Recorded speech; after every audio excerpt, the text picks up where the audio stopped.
힘있고 은혜로운 찬양 감사드립니다. 추석 명절 잘 보내셨습니까? 혹시 어제 보름달을 보신 분이 계십니까? 보도에 따르면 100년 만에 볼 수 있는 가장 둥글고 완전한 달이었다고 합니다. 혹시 못 보신 분은 2060년에 다시 볼 수 있다고 합니다. 추석 연휴가 시작되던 지난 금요일에 서부역을 지나다가 한 장면을 보았습니다. 많은 사람들이 줄을 서서 기다리고 있었습니다. 대부분 나이 든 어르신들이었습니다. 100m가 훨씬 넘는 긴 줄, 맨 앞 건물 입구에 이런 간판이 붙어 있었습니다. 5글자입니다. 무료 급식소. 추석 명절에 한 끼 식사를 위해 줄을 선 많은 사람들을 보며 마음이 많이 무거웠습니다. 여러분, 누군가를 사랑하지 않고서도 그에게 무엇을 나누어 줄 수 있습니다. 하지만 누군가에게 아무것도 주지 않고서 그를 사랑한다고 말할 수는 없습니다. 하나님은 저와 여러분에게 필요한 것들을 주십니다. 이것은 하나님이 우리를 사랑하신다라고 말할 수 있는 근거입니다. 우리도 하나님이 주시는 것을 이웃과 함께 나눌 수 있기를 바랍니다. 그래서 우리도 그들을 사랑한다고 말할 수 있기를 소망합니다. 소위 불의한 청지기의 비유로 알려진 오늘 본문은 우리를 당황스럽고 놀라게 만듭니다. 분명 옳지 않은 행동을 한 청지기가 책망을 받지 않습니다. 오히려 지혜롭다고 칭찬을 받기 때문입니다. 이 비유를 해석하는 데 있어서 곤란한 문제는 다음과 같은 것들입니다. 자신의 재산을 낭비한 청지기를 주인이 어떻게 칭찬할 수 있는가입니다. 또한 주인이 칭찬한 구체적인 내용이 무엇인가 하는 것입니다. 앞서도 말씀드렸지만 청지기가 불의하다고 했습니다. 그렇다면 그의 어떤 행동이 불의한 것일까요? 예를 들면 오늘 본문 1절의 내용일까요? 아니면 5절, 6절, 7절에 등장하는 내용일까요? 혹은 둘 다일까요? 이런 의문점들은 예수님께서 비유를 통하여 청지기의 어떤 점을 비유를 듣는 청중들이 본받기를 원하셨는가라는 질문을 던지게 됩니다. 이제 이러한 의문과 질문을 가지고 비유의 말씀을 함께 살펴보겠습니다. 오늘 비유는 어떤 부자에게 청지기가 있다라는 말로 시작합니다. 여러분, 여기서 말하는 부자는 예수님 당시에 갈릴리 지방에 많은 토지를 가진 지주를 의미합니다. 이 지주들은 갈릴리 현지에 살지 않았습니다. 멀리 떨어진 다른 곳에 살면서 자신을 대신해서 땅을 관리할 사람을 두었습니다. 그 일을 맡은 관리인이 바로 청지기입니다. 당시 청지기들은 주인의 재산에 대한 재정적 책임과 어느 정도 재량권을 위임받았습니다. 그런데 어느 날 부자 주인은 갈릴리 현지로부터 청지기가 그의 재산을 낭비한다는 소문을 듣게 됩니다. 물론 여기서 주인의 소유를 낭비했다라는 것이 무엇을 의미하는지 명확하지는 않습니다. 아마도 추측해보면 청지기가 주인의 이름으로 계약을 체결하면서 주인의 재산을 몰래 빼돌린 것으로 보입니다. 또한 오늘 1절 말씀 맨 끝부분을 보면 주인에게 들렸다라고 말합니다. 이 말은 본래 고발하다, 보고하다라는 뜻입니다. 따라서 누군가가 청지기의 불의한 행동을 주인에게 폭로했음을 알 수 있습니다. 그래서 이어지는 2절을 보면 주인이 직접 청지기를 불러서 이렇게 말합니다. 제가 새번역 성경으로 읽어보겠습니다.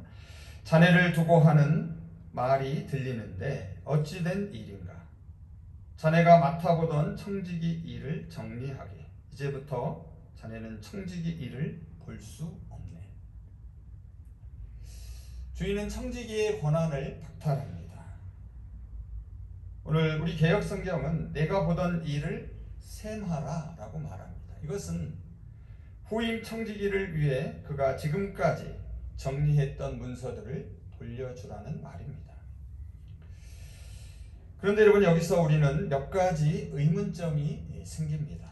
첫째로, 주인과 청지기 사이는 무엇보다도 신뢰가 중요합니다. 당연한 이야기겠지만 주인이 그를 믿고 신뢰했기에 청지기로 고용했을 것입니다. 자, 그런데 단지 주인의 재산을 낭비한다는 소문만을 듣고 그를 곧바로 해고할 수 있느냐는 것입니다. 어떻게 보면 이 주인의 행동이 경솔해 보입니다. 하지만 오늘 비유의 초점은 주인의 사려 깊음이나 경솔함의 여부에 있지 않습니다. 간접적으로 우리는 다음과 같은 사실을 또 깨달을 수 있습니다. 청지기로 살아가는 저와 여러분도 이와 같은 갑작스러운 해고 통보를 받을 수 있다는 점입니다. 다음 둘째로, 왜 청지기는 자신의 입장을 적극적으로 해명하거나 변호하지 않고 그냥 침묵하고 있는가입니다. 여러분이 청지기의 입장이라면 어떻겠습니까? 누구나 의심을 받으면 일단 변명을 하거나 해명을 하기 마련입니다. 그런데 청지기는 입을 꼭 다물고 가만히 있습니다. 침묵합니다. 여러분, 침묵은 여기에서 두 가지로 해석될 수 있습니다. 하나는, 첫째는 이 침묵은 긍정일 수 있습니다. 그렇다면 정말로 청지기가 주인의 재산을 부정하게 낭비했을 수도 있습니다. 그 소문이 사실일 수도 있습니다. 둘째, 침묵은 부정일 수도 있습니다. 평소 주인의 성격을 잘 알기에 아무리 억울함을 호소해도 소용없을 것이라고 생각했을 수 있습니다. 침묵이 긍정이든 부정이든 한 가지 분명한 사실이 있습니다. 평판이 좋지 못해 해고된 청지기는 다른 곳에서 다시 고용될 수 없다라는 사실입니다. 주인으로부터 해고 통지를 받은 청지기는 한순간에 위기에 처하게 됩니다. 그는 고민하며 해결책을 찾기 시작합니다. 다행히 그가 청지기로 일할 수 있는 시간이 조금 남아 있습니다. 여러분, 3절을 한번 보시기 바랍니다. 우리 개역성경은 주인이 내 직분을 빼앗았으니 라고 번역하고 있습니다. 그래서 마치 청지기 직분을 잃은 것 같이 여겨집니다. 하지만 그는 아직은 청지기 신분입니다.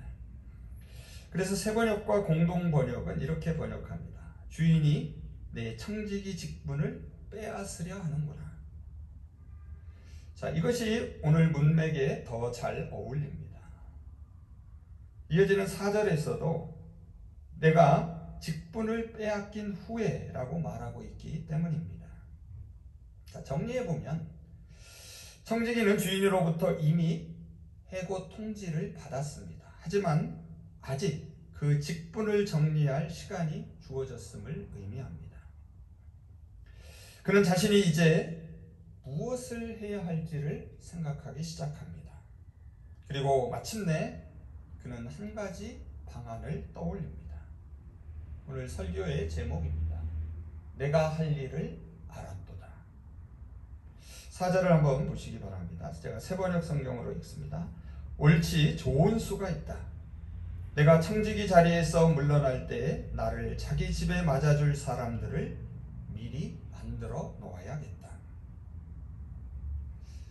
일자리를 잃고 생계를 위협받는 상황에서 그는 자신의 미래를 대비하기 시작합니다. 그가 청직이라는 신분은 잃게 되더라도 명예를 지키고 생계를 해결할 방법을 마련합니다. 그 해결책이 바로 5절, 6절, 7절에 등장합니다. 그런데 여러분도 잘 아시는 것처럼 그가 생각해낸 해결책은 뜻밖에도 문서를 위조하는 것이었습니다. 그는 주인에게 빚진 채무자들을 모두 부릅니다. 물론 6절과 7절에서는 두 사람만 등장합니다. 이것은 대표적인 예에 불과합니다. 청지기는 채무자들에게 그들의 빚을 줄여서 증서를 새로 작성하게 합니다. 여기서 말하는 증서는 쉽게 말하면 빚문서입니다. 그런데 이 빚문서에서 언급되고 있는 기름 100마리나 밀 100석은 그 규모가 상당히 컸음을 보여줍니다. 기름 100말은 대략 당시 1000데나리온에 해당된다고 합니다. 이것을 오늘날 금액으로 환산해 보면 정도 차가 있겠지만 대략 1억 원 이상이 됩니다. 밀 200석은 약 2500데나리온에 해당합니다. 그리고 채무자들이 탕감받은 기름 50말과 밀 200석은 각각 500데나리온, 약 5천만 원에 상당하는 큰 금액입니다. 기름이 밀보다 비싸기 때문입니다. 자, 여기서 우리는 비유에 등장하는 주인이 얼마나 큰 부자인가를 먼저 기억할 필요가 있습니다. 청지기는 채무자들의 빚을 탕감해 줍니다. 그렇게 함으로써 빚진 자들에게 호의를 베풉니다. 앞서 언급한 것처럼 청지기는 아직 그의 직분에서 해고된 것이 아닙니다. 그래서 주인은 청지기의 이 계약을 무효화시킬 수 없습니다. 하지만 청지기의 행동은 위임된 권한을 남용하여 분명 문서를 위조한 것입니다. 주인에게 큰 경제적인 손실을 입힌 것입니다.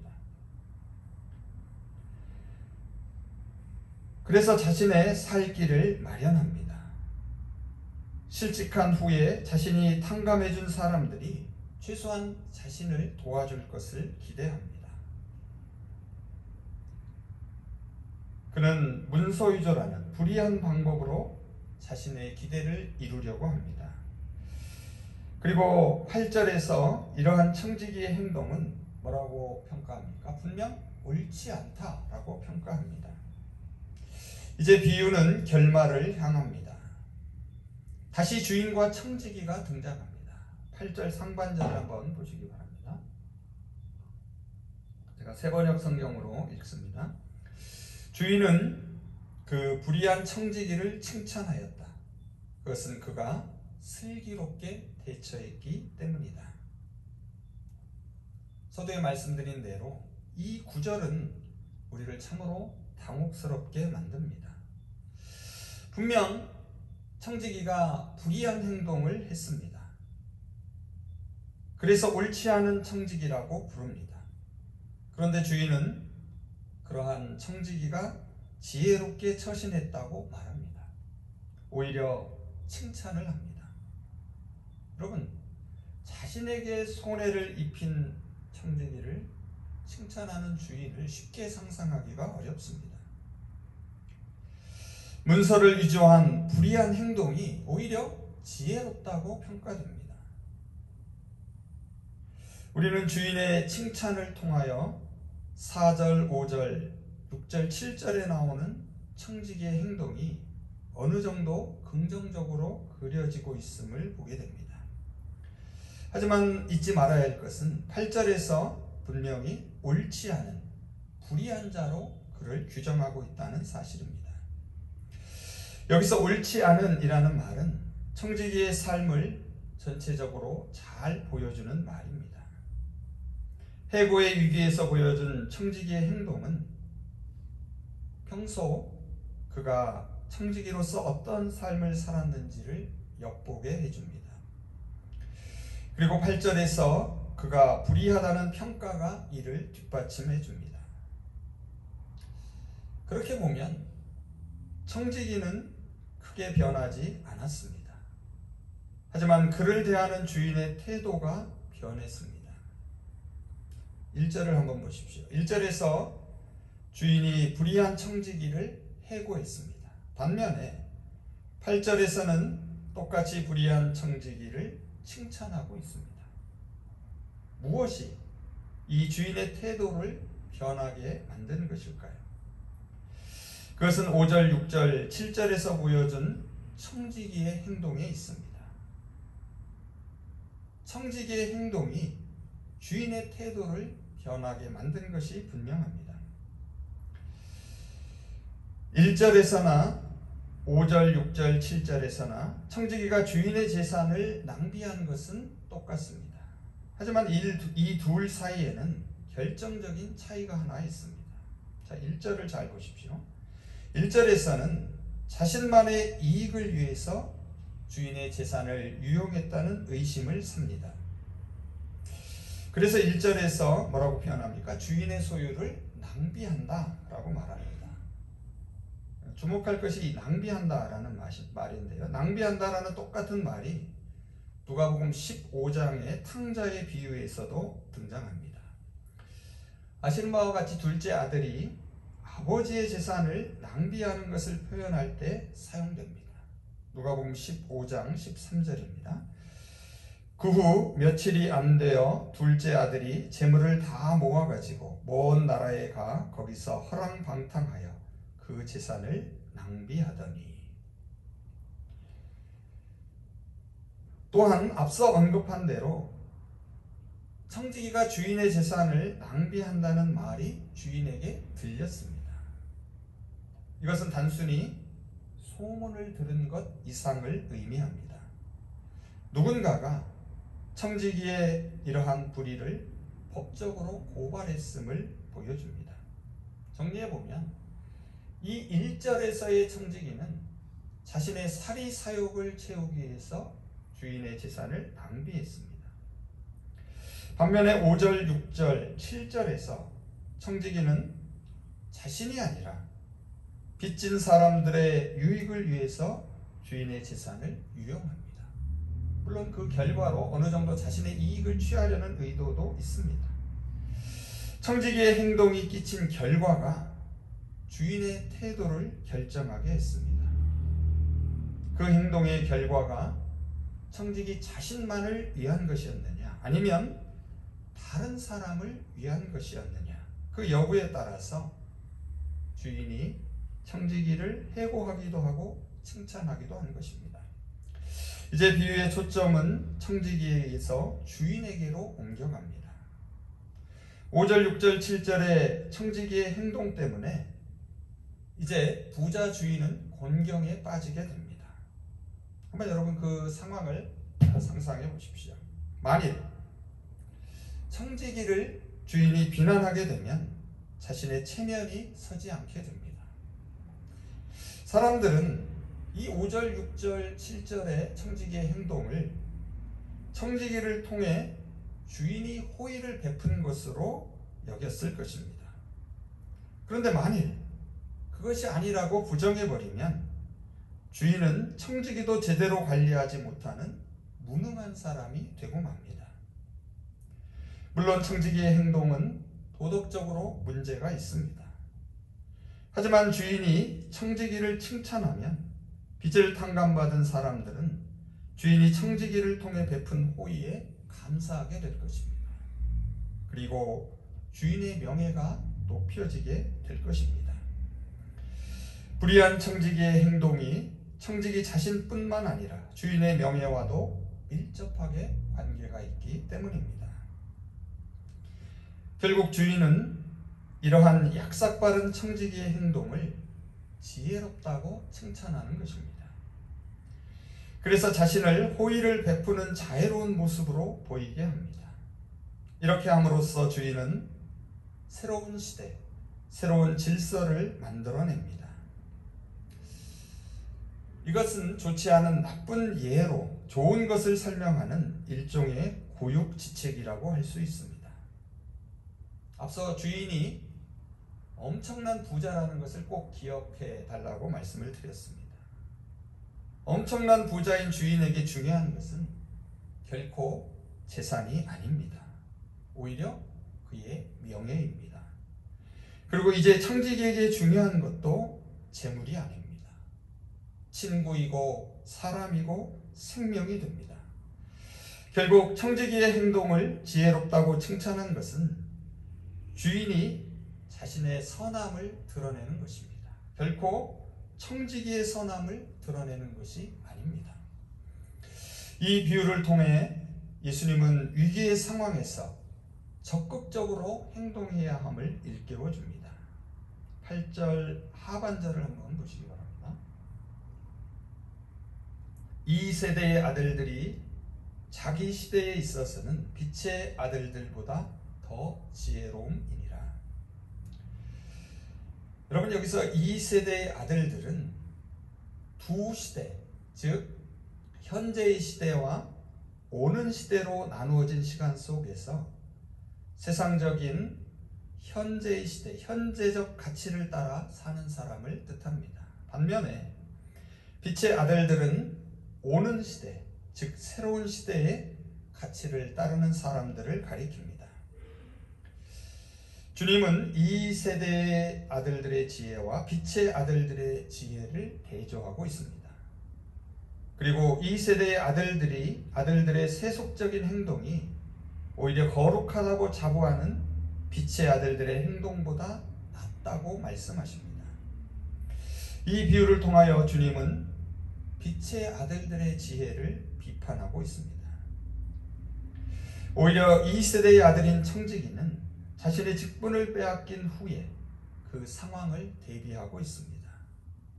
달리 표현해 보면 오는 시대, 새로운 시대를 준비했다는 것입니다. 물론 누구든지 자신이 위기에 처하게 되면 그 상황을 벗어나려고 노력하기 마련입니다. 그렇다면 단순히 청지기가 마지막 순간에 행동한 것만을 칭찬한 것 같지는 않습니다. 청지기는 다가오는 새로운 시대에 이전과는 다른 전혀 새로운 실존을 추구했습니다. 사실 오늘 비유 속 이야기를 잘 들여다보면 청지기가 이 위기의 순간에 이러한 방법으로 자신의 미래를 대비할 수도 있습니다. 어떤 방법인가 하면 마지막으로 정말 크게 한 건을 해서 평생 먹을 재산을 쌓아둘 수도 있었습니다. 하지만 그렇게 하지 않았습니다. 비록 이 땅에서 자신의 생존을 책임질 수는 없을지라도 그는 사람을 얻으려고 한 것입니다. 작고한 작가 최인호 선생님의 작품 중에 상도라는 소설이 있습니다. 아마 여러분도 잘 아시는 유명한 대사가 있습니다. 구절이 있는데요. 장사는 이문을 남기는 것이 아니라 사람을 남기는 것이다. 청지기는 위기의 순간에 자신의 삶의 방향을 재물에서 사람으로 바꾸었습니다.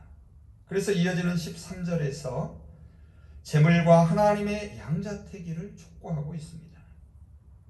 또한 이전에 설교한 기억이 있는데 누가복음 12장에 나오는 어리석은 부자의 비유에서도 뭐라고 말씀하십니까? 사람의 생명은 재물에 있지 않다라고 말씀하십니다.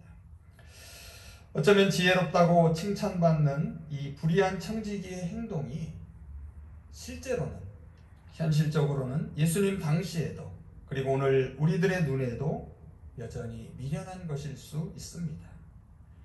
하지만 청지기는 언젠가 없어질 재물 그 자체가 아니라 영원한 생명의 주인이신 하나님께 자신의 실존을 던졌습니다. 물론 비유에 등장하는 불의한 청지기와 우리는 똑같지는 않습니다.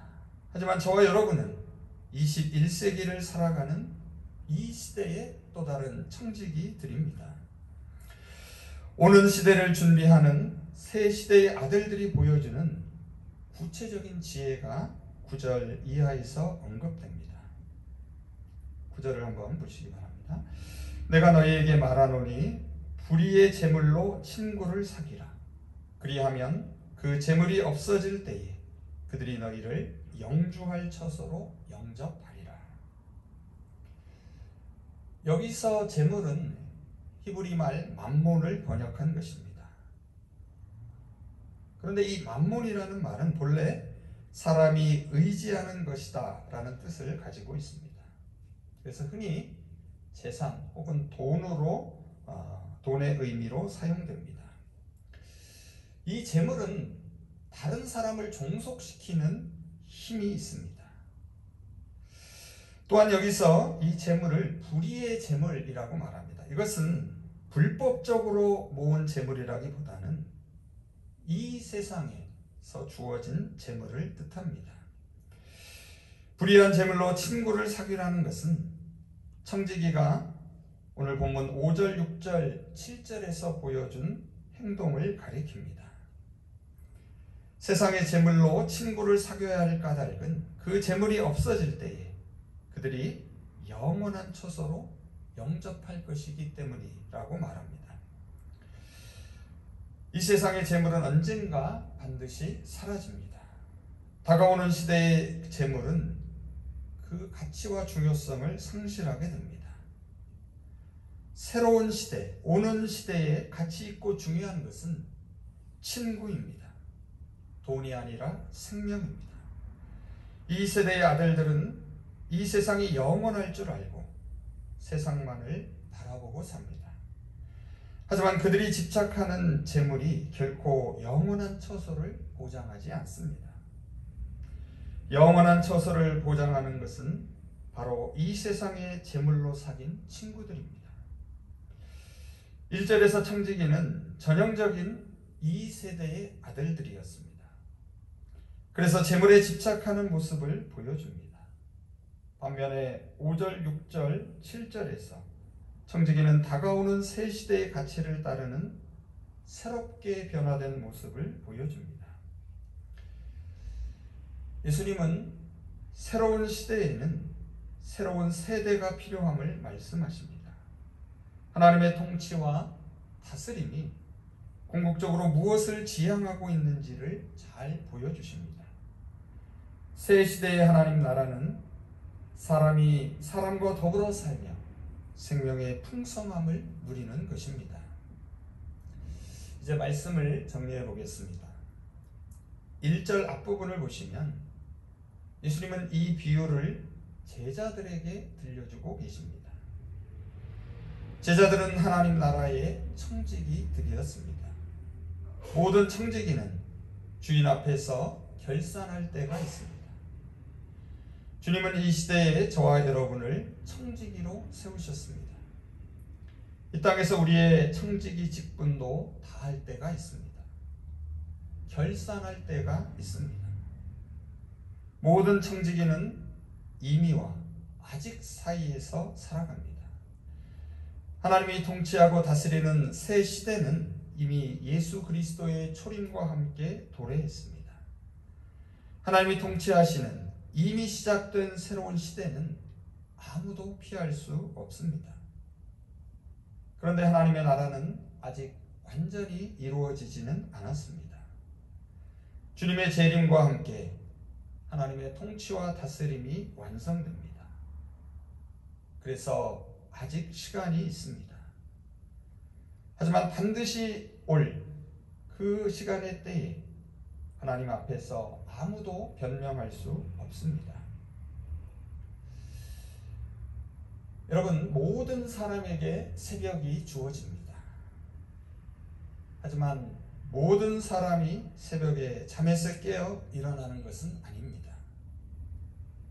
모든 사람에게 하나님의 복이 주어집니다.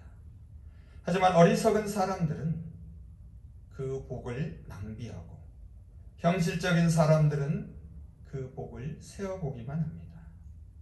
오직 지혜로운 사람들은 그 복을 기꺼이 나누어 줍니다.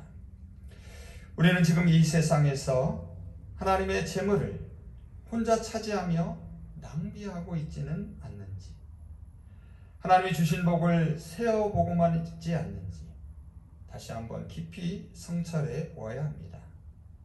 그리고 오늘 비유 속 청지기처럼 내가 할 일을 알았도다 라고 말할 수 있어야 합니다. 그리고 하나님이 주신 재물을 다른 사람과 나눔을 통하여 더불어 살아갈 수 있기를 바랍니다. 이제 우리 모두 생명의 풍성함을 함께 나눌 수 있기를 바랍니다.